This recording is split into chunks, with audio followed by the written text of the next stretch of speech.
بسم اللہ الرحمن الرحیم۔ السلام علیکم ورحمۃ اللہ وبرکاتہ۔ اہلا و سہلا اقرا معہد الحافظات پشاور شار ورثت جماعت نہم مہد مضمون المنحف سبق نمبر 20۔ گزشتہ سبق میں فصل نمبر 13 منصوبات کی 12ویں قسم مستثنیٰ کی تعریف اور اس کی اقسام کے بارے میں پڑھ لیا تھا۔ آج کے سبق میں مستثنیٰ کے اعراب کی اقسام کے بارے میں پڑھیں گے، تو کتاب طرف دیکھیں۔ قاعدہ نمبر 1، اگر مستثنیٰ متصل الا کے بعد کلام موجب میں واقع ہو تو مستثنیٰ ہمیشہ منصوب ہوتا ہے، جیسے جاء القوم الا زیدن۔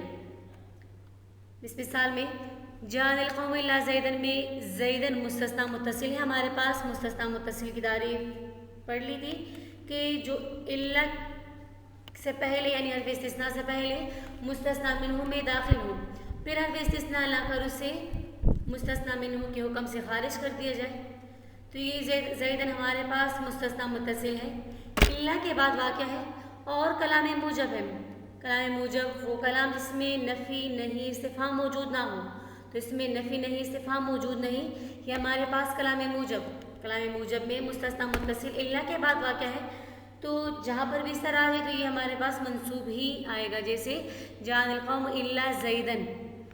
قاعدہ نمبر 2، اگر کلام غیر موجب میں مستثنیٰ کو مستثنیٰ منہ پر مقدم کرے تو منصوب پڑھتے ہیں، جیسے ما جاءنی الا زیدن احد۔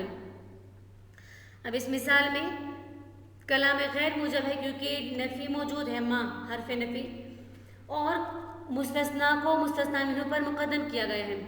زیدن ہمارے پاس مستثنیٰ اور احد مستثنیٰ منہ، زیدن مستثنیٰ کو مستثنیٰ منہ پر مقدم کیا گیا تو اسے بھی ہم منصوب ہی پڑھیں گے، الا زیدن احد۔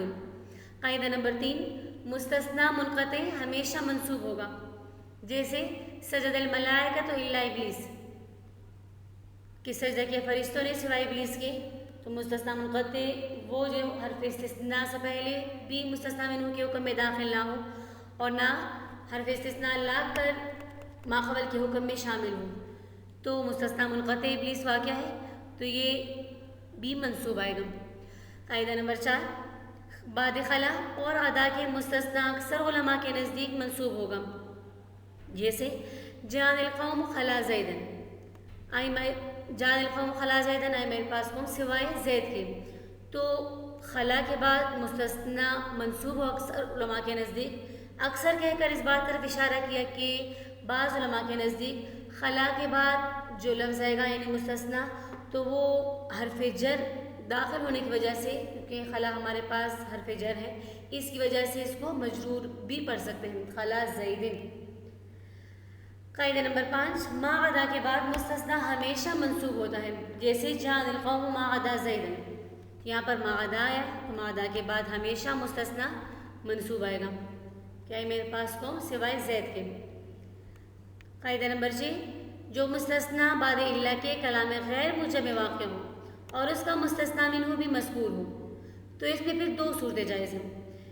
پہلی صورت تو یہ کہ بطور استثناء منصوب ہوتا ہے، جیسے ما جاءنی احد الا زیدن، دیکھیں مستثنیٰ واقع ہے الا کے بعد کلام غیر موجب میں اور اس کا مستثنیٰ منہ بھی مذکور ہے، احد مستثنیٰ منہ مذکور ہے، کلام غیر موجب میں واقع ہے، تو پہلی صورت تو اس کو منصوب بطور استثناء پڑھ سکتے ہیں، جبکہ دوسری صورت اس کی ہے کہ اپنے ما قبل کا بدل ہوتا ہے، جیسے ما جاءنی احد الا زیدن، ما قبل یعنی جو اعراب الا کے پہلے اسم کا ہوتا ہے وہی الا کے بعد والے اسم کا بھی ہوگا، تو یہاں پر الا سے پہلے والا اسم احد ہے مرفوع، تو وہی اعراب زیدن پر بھی بدل ہونے کی وجہ سے آئے گا۔ قاعدہ نمبر 7، اگر مستثنیٰ مفرغ ہو اور کلام غیر موجب میں واقع ہو تو الا کے مستثنیٰ کا اعراب عامل کے مطابق ہوتا ہے، جیسے ما جاءنی الا زیدن، ما رأیت الا زیدن اور ما مررت الا بزیدن۔ اب یہاں پر اس مثال میں مستثنیٰ مفرغ ہے، مستثنیٰ مفرغ جس میں مستثنیٰ منہ مذکور نہ ہو اور کلام غیر موجب ہے، ما جاءنی حرف نفی موجود ہے تو الا کے مستثنیٰ کا اعراب عامل کے مطابق ہوگا، ما قبل جو عامل موجود ہوگا اس کے مطابق اللہ کے مستثنا کا اعراب ہوگا. تو یہاں پر زید ما جا کے لیے فاعل واقع ہو رہا ہے جا فعل کے لیے، لہٰذا یہ مرفوع ہوگا. ما رأیت الا زیدن، زیدن اس کا مستثنا منہ مذکور نہیں ہے، کلام مفرغ ہے، مستثنا مفرغ ہے. تو رأیت فعل کے لیے زیدن چونکہ مفعول واقع ہو رہا ہے تو عامل کے مطابق اسے ہم منصوب پڑھیں گے. اس طرح ما مررت الا بزید میں بھی مستثنا مفرغ ہے کیونکہ الا سے پہلے مستثنا منہ مذکور نہیں، لہٰذا ما مررت الا بزید، زید الا کے مستثنا کا اعراب عامل کے مطابق حرف جر کے مطابق اس کو مجرور پڑھیں گے. 8واں قاعدہ، مستثنا بعد لفظ غیر، غیر، سوا، سوا، حاشا کے واقع ہو تو مستثنا کو مجرور پڑھتے ہیں. جیسے جاء القوم غیر زید، سوا زید و سوا زید و حاشا زید، ان تمام کا عطف اسی غیر زید پر ہو رہا ہے کہ جاء القوم غیر زید، جاء القوم سوا زید، جاء القوم سوا زید اور جاء القوم حاشا زید. تو ان 4 الفاظ کے بعد مستثنا واقع ہو تو یہ ہمیشہ مجرور ہی آئے گا.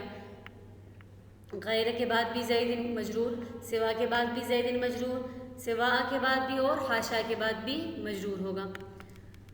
تو یہ تھی مستثنا کے اعراب کی اقسام. سبق کو اچھی طرح سے سمجھ کر یاد کر لیں. جزاک اللہ خیرا. السلام علیکم ورحمۃ اللہ وبرکاتہ.